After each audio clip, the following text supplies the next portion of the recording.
nya dari serat Syekh Siti Jenar. Kan ada serat Siti Jenar. Yang di situ ceritanya nggak cuma tentang Siti Jenar, nanti ada beberapa muridnya. Oke. Yang pertama, ini saya potong, apa sih basis mode keberagamaannya Siti Jenar? Ya orang beragama kan pasti punya pola. Apa sih yang jadi pola keberagamaannya Syekh Siti Jenar? Itu dia ungkapkan ketika debat sama Sunan Bonang. Ketika Sunan Bonang undang Syekh Siti Jenar. Jadi modusnya apa? Yang pertama ya, gitu kalimatnya begitu. Bonang, kamu ngundang saya datang di Demak. Saya males untuk datang sebab saya merasa tidak di bawah atau diperintah oleh siapapun kecuali oleh hati saya. Jadi yang pertama, orang beragama, khususnya kelompok aulia, itu lebih fokus pada mendayagunakan kolbu atau hati dibandingkan akalnya. Kadang-kadang orang menyebutnya mata batin. Jadi olah jiwa. Yang porosnya adalah kalbu. Kalau kalbunya, saya bilang tadi di awal, kalbunya menghadapnya ke ar-ruh tadi yang sumbernya Allah, menghadapnya ke cahaya. Karena kalbunya jernih, menghadap ke cahaya, maka kalbunya juga bersinar.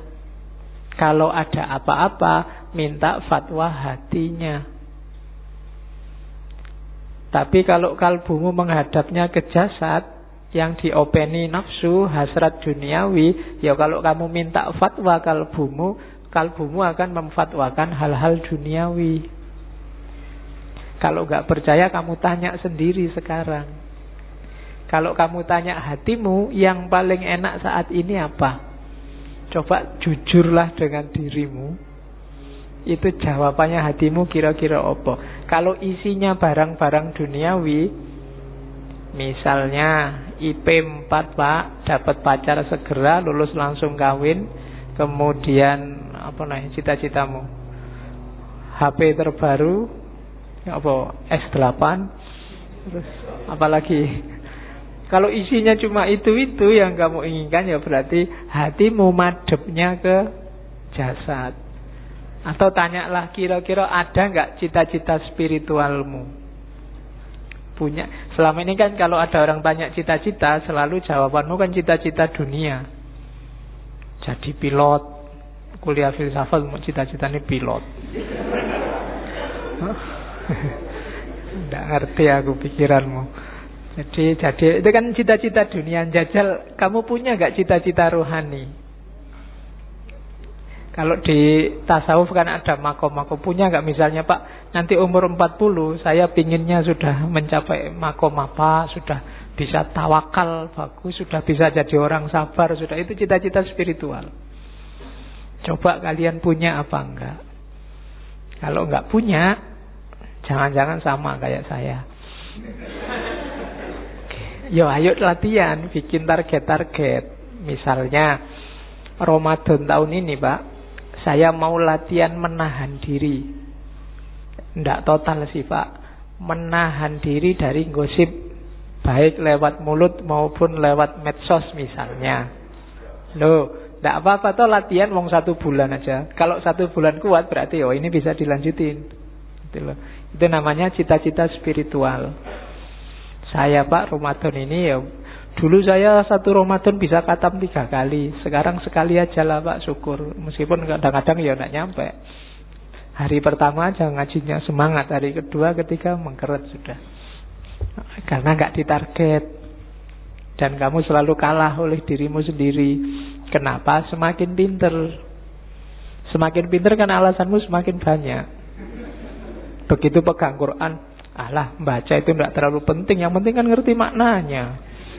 Kalau baca itu kan mesti kudu kamu semakin pinter. Dulu ngaji aja, sekarang tidak ada alasan. Yang penting menghayati, kan gak usah wirid panjang-panjang. Yang penting nyambung sama Allah, hatinya ikut kan beres. Ngapain baca banyak-banyak, kan sekarang gitu. Akhirnya dua-duanya gak jalan. Menghayati juga ndak, banyak juga ndak. Nah, itu kalah sama dirinya sendiri. Maka Syekh Siti Jenar ndak ada yang bisa merintah saya kecuali hatiku. Diperintah oleh siapapun, kalau hatimu nggak berkenan, perbuatanmu nggak bernilai. Kenapa? Karena pasti tidak ikhlas, tidak sukarela. Janjane, apa bahasa Indonesia ini janjane itu? Sebenarnya yang bisa merintah kamu itu hatimu. Itu tadi yang saya sebut kesadaran. Sholat tanpa kesadaran tidak akan ada nilainya. Kenapa kamu sholat terpaksa? Pak, saya kan Islam, jadi sholat aja terpaksa. Resiko Pak jadi orang Islam, sholatnya resiko, bukan karena kesadaran. Ada orang bilang sholat itu ya jangan kewajiban, tapi kebutuhan. Belum, pertama-tama bukan kebutuhan, tapi kesadaran. Kesadaran itu berarti hatimu seneng diperintah, condong, dan rela. Kalau kebutuhan itu kadang-kadang tidak rela ya, karena butuh aja. Tapi kalau hatinya rela, itu tidak butuh pun mau, tidak ada manfaatnya pun ayo, tidak masalah. Itu berarti rela. Terus perintah hati itu yang saya turutinya. Selain itu tidak ada yang saya patuhi perintahnya. Bukankah kita sesama mayat? Mengapa seseorang memerintah orang lain? Manusia itu sama satu dengan yang lain, sama-sama tidak mengetahui siapa yang sukma itu. Yang disembah itu hanya namanya saja. Meskipun demikian, ia bersikap sombong dan merasa berkuasa, memerintah sesama bangkai. Ini kayak Syekh Siti Jenar. Dulu saya bilang Syekh Siti Jenar itu dibalik. Hidup yang sejati itu besok. Hari ini itu kematian, kesengsaraan dan kematian. Mungkin bisa dibandingkan dengan filsafatnya Buddhisme. Jadi hidup itu isinya penuh kesulitan, kesengsaraan dan kematian. Tidak masalah, asal dicermati benar. Hidup yang akan datang harus benar-benar hidup. Kalau hidup yang akan datang tidak benar-benar hidup, kita rugi luar biasa. Wong hidup sekarang sudah sengsara, besok kok ya sengsara lagi. Itu kan rugi namanya. Tapi kan di dunia sudah kaya Pak, sudah duitnya banyak Pak, istrinya cantik Pak. Jangan dikira emangnya harta banyak terus enak, istri cantik terus enak. Ya mungkin dibandingkan yang istri jelek. Tapi tetap banyak sumpeknya. Ya dibandingkan yang tidak punya duit, yang banyak duit mungkin ada enaknya. Tapi banyak juga tidak ada enak yang sempurna, enak yang tuntas di dunia ini. Sifatnya semua temporer. Barang enak apapun ada limitnya. Jadi semua yang ada di dunia ini limited edition. Tidak ada yang full. Apa wis kamu suka apa wis? Suka kopi, mbok sak panu itu minuman semua kalau suka kopi. Paling dapat 3 gelas kamu sudah muntah. Dapat 5 gelas kamu sudah teler meskipun hanya kopi. Jadi tidak enak. Kurang tidak enak, lebih tidak enak. Itulah hidup hari ini, serba terbatas. Jadi kita ini kayak bangkai katanya Syekh Siti Jenar. Wong kita sesama mayat kok berani-beraninya saling merintah. Kita ini levelnya sama katanya Siti Jenar. Mbok ndak usah merintah-merintah gitu, itu kan memarahi Sunan Bonang. Mbok kita kerja sama saja, saling belajar. Wong kita itu ngaku nyembah-nyembah Tuhan, bela-bela Tuhan, mengagungkan Tuhan, Tuhannya sendiri kita ndak kenal. Itu cuma perkiraan-perkiraan. Kita ngertinya cuma namanya saja. Kita nggak tahu hakikatnya apa. Itu pun sudah sombong. Mulut kita bilang Allahu Akbar, tapi kelihatan nggak ngerti maknanya Allahu Akbar itu apa. Kan ada yang Allahu Akbar sambil mentung, sambil mendelik, sambil... Lu kan banyak hari ini begitu. Begitu ada orang Allahu Akbar, kamu kan kaget luar biasa. Mungkin takut malahan. Jangan-jangan ada apa ini, mesti begitu. Oke, jadi mode keberagamaannya yang pertama mengikuti suara hati yang jernih, yang bercahaya. Yang kedua menyadari kerendahan diri. Kita itu bangkai, maka tidak usah sombong. Pengetahuan kita juga apa sih, wong kita itu sangat terbatas.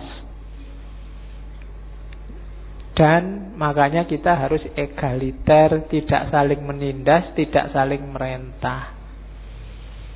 Itu dari serat Siti Jenar. Terus, lah kalau begitu senjatanya apa hidup ini? Apa panca indera, apa akal?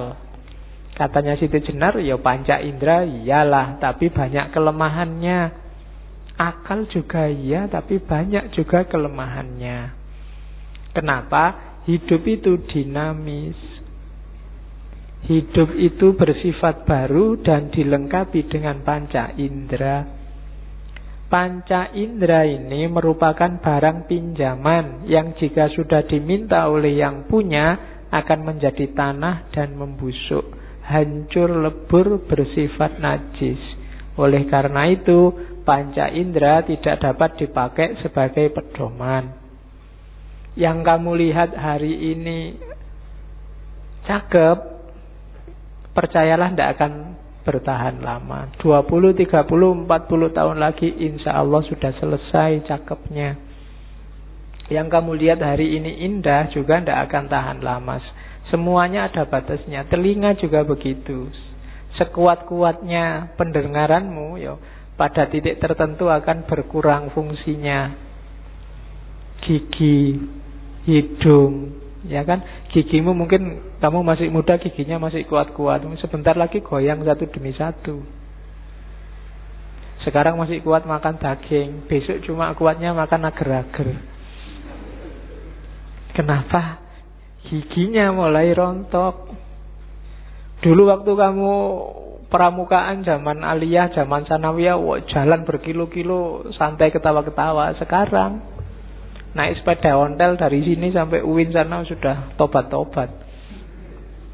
Kenapa? Ya diakui aja sudah yang namanya jasmani panca indera itu semakin susut kekuatannya.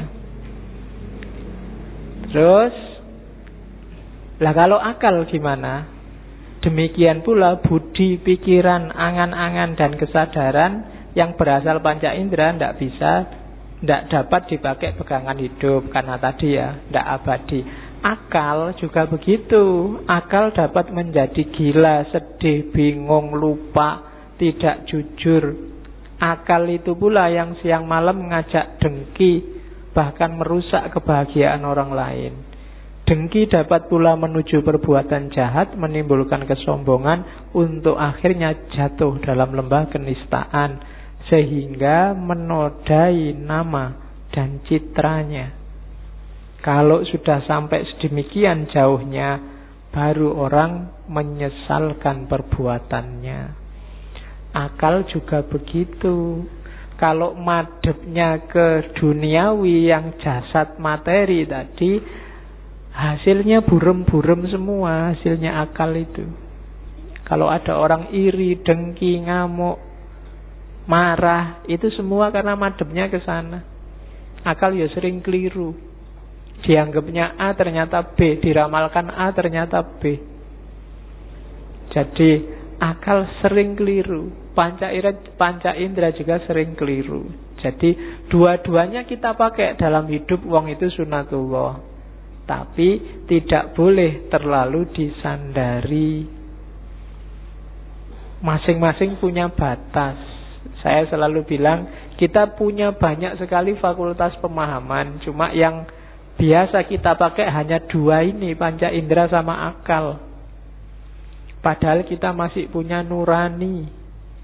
Nurani pakai A ya, bukan pakai O. Kita kalau pakai O kan nurani. Terus ya, makanya di kantor itu ada majalah Nurani itu kan. Ini majalah bahasa Indonesia apa bahasa Jawa ya? Kalau bahasa Jawa kan bacanya O, jadinya Nurani. Atau bahasa Arab. Kalau bahasa Arab Nurani itu bagus, dua cahaya. Kan dua nur. Oke, terus sampai nanti mau kok sampai Nurani. Pikirannya mulai ngelantur. Jadi akal tidak bisa disandari, panca indera nggak bisa disandari. Kita punya naluri, kita punya nurani, kita punya intuisi, kita punya imajinasi loh, masih banyak. Sayangnya kita tidak peka, kita nggak canggih mendaya gunakannya.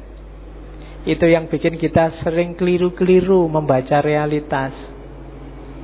Membaca Ahok itu harusnya pakai panca indera, pakai akal, pakai nurani, pakai naluri, pakai nas apa pakai apa. Membaca HTI itu yang sekarang ruwet itu harusnya pakai hukum apa pakai akal, apa pakai nurani, apa pakai naluri, apa pakai intuisi, apa nunggu ilham dulu dan seterusnya. Kita tidak canggih di bidang itu. Jadi itu yang dikritik oleh Siti Jenar. Batin kita gelap karena sandarannya hanya panca indera sama akal yang orientasinya ke materi. Jadi ada dua dasar hidup dengan berfatwa, menunggu fatwanya hati dan tidak terlalu bersandar pada panca indera dan akal. Terus kenapa Syekh Siti Jenar sering mengkritik para ulama dan santri zaman itu? Di situ tak tulis. Karena ulama dan santri zaman itu, katanya Siti Jenar, bukan saya loh ya,